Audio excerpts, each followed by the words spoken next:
Tribunal de Cuentas fiscalizará los ingresos y los gastos de Casa Real. Lo hará a través del decreto que va a aprobar este mismo martes el Consejo de Ministros, justo después de que el rey Felipe VI haya dado a conocer su patrimonio de algo más de 2,5 millones de euros. Esta ha sido una de las noticias de las últimas horas y la otra la convocatoria de elecciones en Andalucía para el próximo 19 de junio. En Voz Populi contamos lo que va a pasar con varias personas del entorno de los pesos pesados que tiene a Juanma Moreno actualmente en su gobierno. Y además también hablamos del portazo de Bruselas al plan de Pedro Sánchez para esa isla energética de España y Portugal para tratar de abaratar la factura eléctrica. Y por último hablamos de la serie sobre Pedro Sánchez que ya se está grabando y que dicen desde el Ejecutivo que va a ayudar a mejorar la imagen de España. Esto es Barra Libre, comenzamos.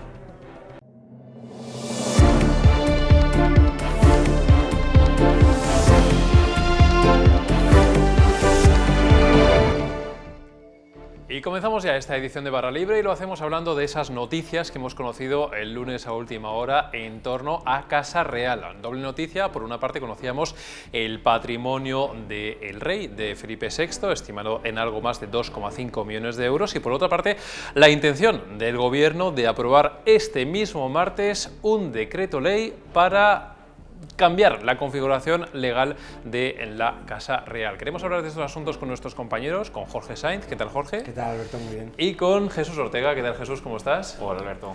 A ver, Jorge, empiezo contigo. Vamos con ese decreto ley que quiere aprobar el gobierno este mismo martes, porque tenemos informaciones al respecto también de por dónde van los tiros, qué es lo que quiere hacer el gobierno con respecto a Casa Real. Cuéntanos. Es un cambio en la estructura y el funcionamiento de la Casa Real, según ha anunciado la Moncloa, y efectivamente pues van a producirse novedades. Una de ellas, contamos en Voz Populi, es que el Tribunal de Cuentas va a fiscalizar los ingresos y gastos públicos de la corona de la institución. Y bueno, otra de las novedades es, por ejemplo, la publicación del patrimonio del rey, que bueno, es una novedad bastante importante y a la que se ha adelantado el propio monarca antes de que se apruebe el decreto. Bueno, hay que decir que el gobierno llevaba ya tiempo dándole vueltas a hacer algún tipo de cambio en la Casa Real, sobre todo por los escándalos del rey emérito. Recordemos que el rey emérito ha realizado en los últimos año y medio, 2 años, 3 regularizaciones fiscales, pagando al fisco pues casi 5 millones de euros. Entonces aquí lo que se busca es pues un poco equiparar la Casa Real a cualquier otra alta administración del Estado, que sean accesibles los datos de patrimonio, los datos de fiscalidad, que es uno de los problemas que ha tenido el emérito, y ahí pues en el decreto que se va a aprobar este martes pues se meterán cosas, artículos de leyes como la de transparencia, como la de la ley del ejercicio del alto cargo. Obviamente no puede ser igual porque estamos hablando del jefe del Estado, pero serán esos artículos los que van a modificar la estructura de la Casa Real para acceder a este tipo de información que hasta ahora no se tenía. Recordemos que aquí hay una secuencia por parte de Felipe VI, que desde que comenzó su reinado ha introducido medidas de transparencia, como por ejemplo publicar la lista de regalos que se hacen, etcétera, ¿no? Con lo cual, bueno, sigue ese camino ahora con un decreto trabajado mano a mano entre la Moncloa y Félix Bolaños en concreto y la Casa de Su Majestad el Rey. Un decreto que persigue mejorar, aún más ampliar esa transparencia en torno a Casa Real. Decías tú que ya se dice, por ejemplo, pues cuáles son esos regalos que llegan, ya se conoce el presupuesto para Casa Real, y además ahora también se van a conocer pues esas cuentas del propio rey, entre otras medidas. Y esto llega además en un momento, Jesús Ortega, en el que tenemos esa otra pata de la cual también hablaba Jorge Sainz, del emérito, con todos esos escándalos de estos meses pasados, y una medida que llega justo cuando se espera ese regreso del rey emérito a nuestro país, que de hecho nosotros en Voz Populi hemos publicado mucho al respecto. Incluso situábamos esa posibilidad de que estuviera incluso el propio fin de semana pasado ya en nuestro país. Pues sí, al final lo que comenta Jorge, ¿no? Esto es el trabajo de muchos meses. Se empezó a hablar, ¿no?, de hacer transparente las cuentas del actual monarca cuando empezaron las polémicas en torno a Juan Carlos I. Y es verdad que esto se ha anunciado en un momento en el que lo siguiente que se puede anunciar y se puede oficializar es el regreso de Juan Carlos I a España. Hay que recordar, lo llevamos contando desde hace mucho tiempo, que Zarzuela, Moncloa y el propio Juan Carlos I en esa negociación a 3 bandas pues estaban viendo las condiciones de cuándo se podía primero producir y luego anunciar ese regreso. Nosotros el mismo 7 de marzo, el mismo día que después se confirma esa carta de Juan Carlos I a Felipe VI, ya contamos que Zarzuela había desbloqueado el regreso de Juan Carlos I. La semana pasada contamos que ese regreso era inminente, ahora solo falta que se haga oficial por parte de Zarzuela, ya con el visto bueno de Moncloa. Parece que todas las partes, digamos, están trabajando, están preparando el terreno, por decirlo así, a ese anuncio oficial. Bueno, estamos a la espera de ver qué es lo que pasa con estos anuncios, pero Jorge, aquí hay una cosa que está clara, más allá de buscar esa transparencia en forma de modernización de la Casa Real, es evidente que si no hubiera sido por todo lo que hemos ido conociendo del Rey Emérito a lo largo de los últimos meses, no se estarían dando estos pasos por parte del Gobierno. Ahí detrás, evidentemente, está todo este serial y luego no sé si también podemos ver la influencia de los socios de Gobierno de Pedro Sánchez o incluso de su socio de coalición, de Unidas Podemos. A ver, yo creo que políticamente la situación para la monarquía es compleja en España, complicada por los escándalos del Rey Emérito, una abdicación que, bueno, no deja de ser una situación pues difícil para la corona, y yo creo que no tenía mucha más salida, en mi opinión, Felipe VI. Yo pondría en 2 planos este decreto. Por un lado, es evidente que en el Congreso de los Diputados de España tenemos pues prácticamente más de 1/3 de diputados republicanos que hacen republicanismo, es decir, los diputados de Podemos, que son parte del gobierno, por supuesto Esquerra Republicana, partidos catalanes, partidos vascos, etcétera. Estamos hablando de más de 100 diputados en total que no son monárquicos, con lo cual ese es un tema que hay que tener en cuenta. Te añadiría, perdona, incluso alguno del PSOE que tampoco lo tienen muy claro del todo. Por supuesto, alguno del PSOE, aunque oficialmente, bueno. Y luego, por otro lado, yo creo que para Felipe VI este decreto, que entiendo que puede ser criticable en muchos aspectos y leeremos columnas en Voz Populi al respecto, pero para Felipe VI yo creo que es una manera de blindarse políticamente. Va a haber una votación en el Congreso, una votación que va a ganar ese decreto con una mayoría muy holgada, y nadie podrá decir que el rey no se ha sometido a las Cortes para mostrar una corona más transparente, en el que se conoce el patrimonio, en el que los impuestos son públicos, lo que se paga, porque eso es en función del patrimonio, etc. Entonces yo creo que para él es un movimiento interesante en ese sentido. Ahora, que habrá gente que diga que eso no va a aplacar a los republicanos o antimonárquicos, pues probablemente no, pero yo creo que ese movimiento es interesante. Y hay una tercera pata, si me permites, que es, y hay que decirlo así, la situación del Rey Emérito y su regreso a España.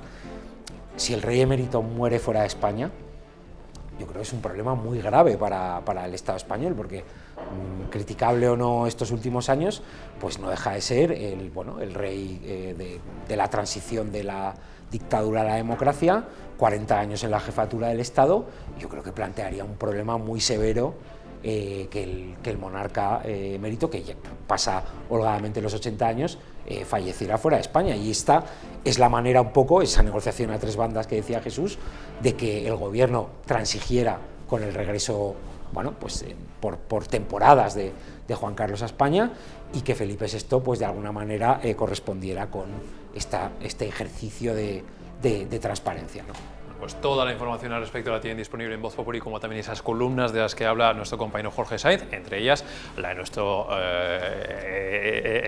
redactor jefe o adjunto al director de Voz Populi, Alberto Pérez Jiménez, al que hay que leer siempre cuando escribe algún artículo de opinión. Pero esta no es la única novedad que hemos tenido este lunes, y ya que está aquí Jesús Ortega también le voy a preguntar al respecto, Jesús, porque la otra noticia ha sido la convocatoria de elecciones en Andalucía por parte de Juanma Moreno, del presidente, que va a tratar de revalidar esa presidencia. Ya sabemos, estamos contando en Voz Populi, de su entorno, alguno que sí que va a seguir ese proyecto y otro que, sin embargo, va a dar el salto a Génova. Cuéntanos.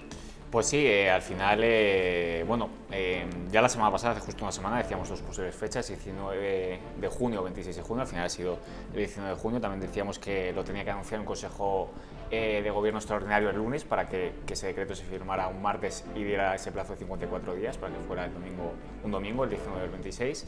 Y bueno, pues sí, desde ya el Congreso Nacional del PP, en Sevilla precisamente, ya había ese run de cuando haya elecciones generales, elecciones andaluzas, y una vez sabido que Elías Bendodo era coordinador general del Partido Popular y Juan Bravo, consejero de Hacienda de la Junta de Andalucía, también vicesecretario de Economía, cuál iba a ser el futuro de ambos cargos en la ejecutiva de Feijóo si Juanma Moreno adelantaba elecciones y formaba un nuevo gobierno. Bueno, por lo que nos comentan las fuentes que hemos consultado es que Elías Bendodo sí que se va a centrar en la labor de coordinador general del partido en Génova, va a abandonar la consejería de presidencia de la Junta de Andalucía, y en cambio Juan Bravo sí que ve compatible ambos cargos, ¿no? La consejería de Hacienda de la Junta de Andalucía y también seguir como vicesecretario de Economía en el Partido Popular. Además, también este lunes Feijóo ha confirmado a Sánchez en un mensaje que Juan Bravo va a ser su interlocutor en asuntos de economía con el gobierno. Por tanto, Juan Bravo, pues eso, va a tener ese doble papel, ¿no? Consejero de Hacienda en Andalucía, si es que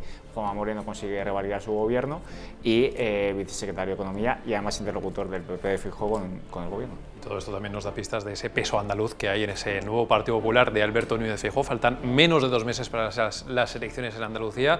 Recuerden la fecha, el 19 de junio. Recordarla también, Jesús, Jorge, porque me da que igual nos salpica y ese domingo igual tenemos que venir aquí también a echar una mano. Tenemos plan ya. Tenemos plan ya, así que a punto queda. Jorge Sainz, muchísimas gracias. Y Jesús Ortega, muchísimas gracias. Gracias a vosotros.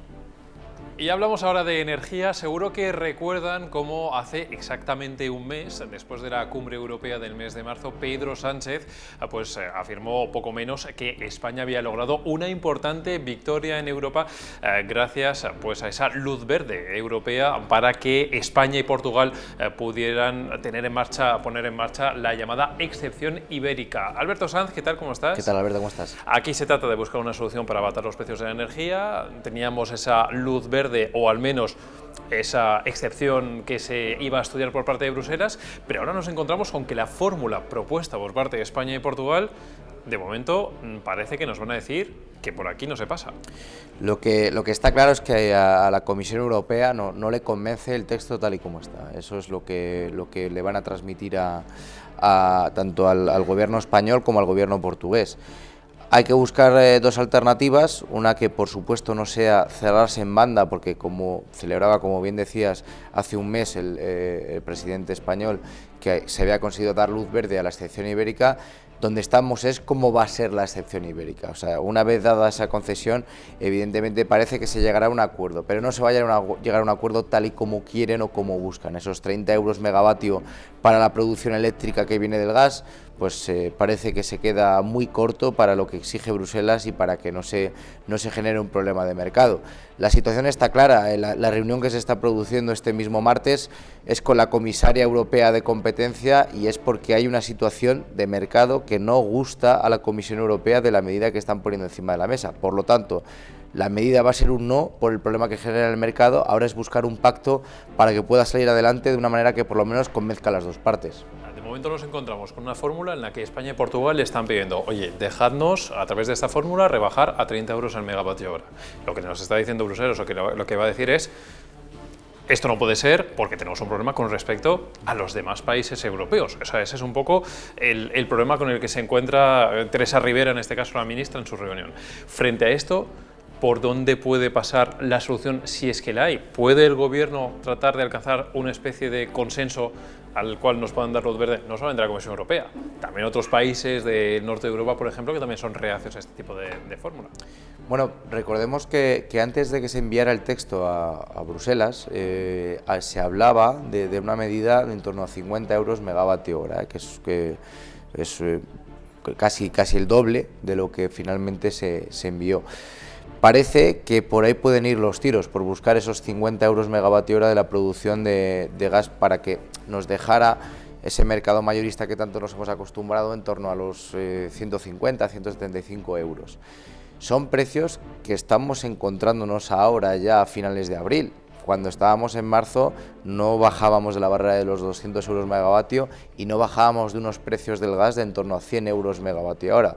Ahora el gas ronda los 80 euros, por lo tanto la medida de Bruselas se acercaría más a los precios reales que hay de mercado, le permitiría a España y Portugal reducirlo plenamente por su excepción ibérica, pero sí que es cierto que hay que buscar un término medio en el que no parezca que la Comisión Europea se cierra en banda con dos países miembros y no les deja hacer lo que ellos piden, pero por otro lado que no ceder o estar en contra de lo que dicen países tan importantes para la Comisión Europea como son Alemania o incluso Holanda, que no están nada de acuerdo con estas medidas. Buscará un término medio, pero el problema es que ya vamos con un mes de retraso para el impacto que está habiendo para las facturas de los consumidores, tanto de los hogares como de la industria. Ya vamos con un mes de retraso para conocer la opinión de Bruselas y todo lo que está pasando, por supuesto, va en contra, principalmente para los consumidores.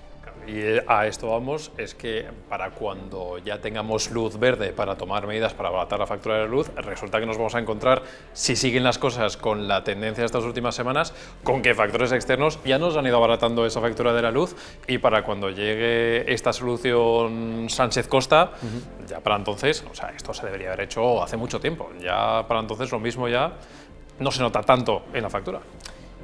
Es que en lo que nos estamos encontrando precisamente es eso, es que la meteorología va completamente a favor de los consumidores y las medidas del gobierno finalmente se celebrarán como una victoria en Bruselas cuando lo que ha pasado es que los consumidores notan más en el bolsillo los factores externos. Como siempre, la política va a un ritmo diferente de una situación tan excepcional como esta.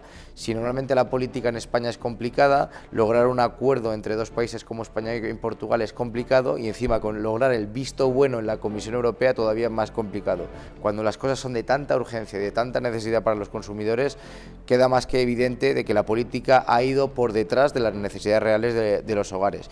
Y nos encontraremos con que la factura en abril será más barata en marzo, cuando realmente no ha habido ninguna medida a nivel eléctrico y a nivel del precio del gas que se haya puesto en marcha. La medalla se la colgarán, pero la realidad será completamente otra.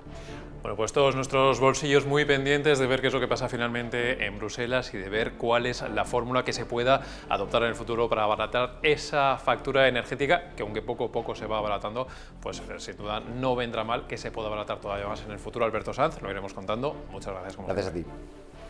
Y para terminar esta edición de Barra Libre queremos hablar de un estreno que estamos esperando ya a todos los españoles desde que hace semanas conocimos la noticia de que se va a hacer una serie ni más ni menos que sobre nuestro presidente del gobierno, Pedro Sánchez, y tenemos nuevos datos. Borja Negrete, ¿qué tal? ¿Cómo estás? Muy bien, Alberto. Una serie, no que se va a hacer, que ya se está haciendo porque esta serie ya se está rodando. ¿Sí? Y desde el gobierno ya están diciendo que, oye, que esto nos puede venir muy bien, no solamente al gobierno Pedro Sánchez, sino a España como país, para mejorar nuestra imagen. Claro, claro.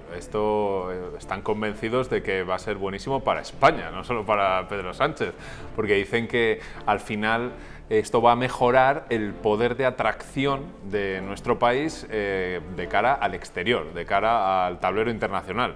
Están hablando un poco de poder blando, que es básicamente un concepto en relaciones internacionales que viene a significar eso, la imagen exterior que proyecta un país, cómo eso genera poder y genera influencia. Pues están convencidos de que la serie que se está rodando sobre el día a día de Pedro Sánchez en la Moncloa pues va a contribuir a ello, y de hecho es una de las justificaciones que han dado en una respuesta al Congreso de los Diputados, en el que bueno, dan una serie de argumentos y razones de por qué esta serie va a ser buena para nuestro país. Te digo una cosa, la verdad que te hemos puesto de fondo de pantalla una foto que en un momento dado podría ser un buen cartel para esa serie sobre Pedro Sánchez, de la cual no sé hasta qué punto tenemos ya más datos. Sabemos, por ejemplo, que ya se está grabando, sabemos, por ejemplo, que no hay dinero público metido en ello, que sepamos, es todo financiación privada, y sabemos algo más de fechas, de cuándo la podremos ver, porque estamos todos ansiosos, todos queremos ver la serie de Pedro Sánchez. Claro que sí. Bueno, ahora mismo, según informa la propia productora, está en rodaje, pero fuentes cercanas nos apuntan a que se va a empezar ya con el montaje de las imágenes entre este mes de abril y el mes de julio. entonces después del montaje habrá una pequeña postproducción y demás, pero vamos, que yo creo que dadas las fechas, antes de 2023 podremos disfrutar en nuestras pantallas del día a día de Pedro Sánchez y de lo que ocurre en Moncloa. Porque eso te iba a preguntar, la serie va un poco del día a día, es como una especie de los llamados insider, como se hacen ahora muchos, ¿no? Otros documentales. Yo recuerdo el del Cholo Simeone, un señor documental que vi entero y casi con lagrimilla. Supongo que la de Pedro Sánchez era un poquito por ahí, ¿no? Una cámara que le acompaña en su día a día, que se ven un poco ese lado que no siempre se ve de las interioridades de la política. Sí. Y que narrará un poco todos los logros del presidente del gobierno y, en fin, toda la parte buena. Claro, es decir, al final el director que está detrás de este proyecto, Curro Sánchez, que no es familiar de Pedro Sánchez, pero sí de Paco de Lucía, es uno de los hijos del guitarrista Paco de Lucía, lo que afirma es que la intención es meter cámaras en Moncloa, meter micrófonos y mostrar el lado más humano de Pedro Sánchez. Entonces, con lo cual, bueno, también es un reto, porque los políticos, pues todos sabemos, en general, la imagen que muestran siempre está muy calculada y va a ser todo un reto para Curro Sánchez mostrar el lado humano de Pedro Sánchez y ver pues cómo es con su familia, ver cómo se enfrenta a decisiones importantes diariamente, cómo trabaja con su equipo, qué relaciones mantiene con sus secretarios, sus asesores y demás. Y ese va a ser el objetivo un poco del director, aunque ya te digo que desde Moncloa hablan más bien en otros términos de imagen exterior, de dar una imagen de modernidad, de transparencia y es un poco las dos caras de la moneda, digamos. Hasta el momento este director, Curro Sánchez, ha hecho otros proyectos, por ejemplo ganó un Goya por un documental sobre su padre y también ha hecho un documental sobre la cantante Malú. Curiosamente. Curiosamente, o sea, oye, mira, no está mal como currículum y sobre todo, bueno, una cosa te digo, la parte de posar a Pedro Sánchez, yo creo que eso no le costará demasiado, que vemos que siempre en eso siempre le pone mucha atención, pero es verdad que resultará curioso y habrá que ver también un poco la línea que tiene el documental con respecto a la actualidad que conocemos todos de estos últimos años. Borja, yo te propongo que cuando vayamos conociendo más novedades de esta serie, que esperamos todos con muchas ganas, que lo vayamos contando aquí en Barra Libre cuando quieras. Claro que sí, el ala oeste de la Moncloa, todo detalle, aquí estará. El ala oeste de la Casa Blanca, gran serie, ¿eh? Esa muy buena, de mis favoritas. En fin, pues con esto y con esta promesa de volver a hablar de este tema, vamos a acabar esta edición de Barra Libre, pero saben ustedes que volveremos mañana, como siempre, con más contenidos.